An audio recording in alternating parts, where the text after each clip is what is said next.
Good day, everyone. I am Nazer Lacabo, and I'm going to report the oxidative phosphorylation.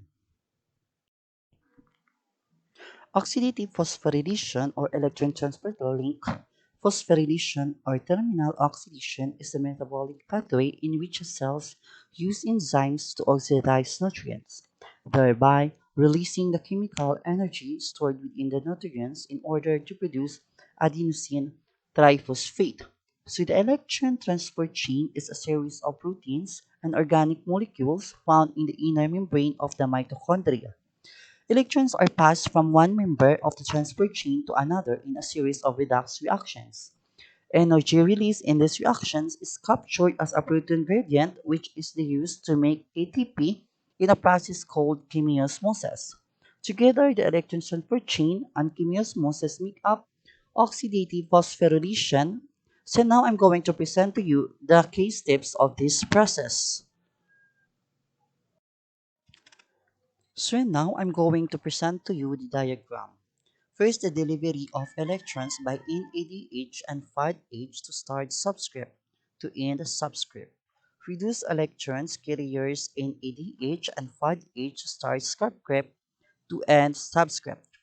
From other steps of cellular respiration, transfer their electrons to molecules near the beginning of the transport chain. In the process, return back into NAD plus, start superscript plus and subscript and FAD, which can be used in other steps of cellular respiration, as you can see in the image. Then electrons transfer and proton pumping. As electrons are passed down the chain, they move from a higher to a lower energy level, releasing energy. Some of the energy used to pump H plus starts superscript plus and superscript ions, moving them out to the matrix and into the intermembrane space. This pumping establishes an electrochemical gradient. Next is the splitting of oxygen to form water. At the end of the electron transport chain, electrons are transferred to molecular oxygen, which splits in half and takes up H plus to start subscript, thus N subscript to form water.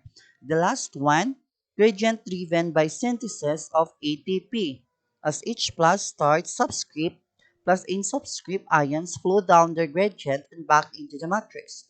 They pass through an enzyme called ATP synthase, which harnesses the flow of protons to synthesize. And now, this ends my report about the oxidative phosphorylation. Thank you.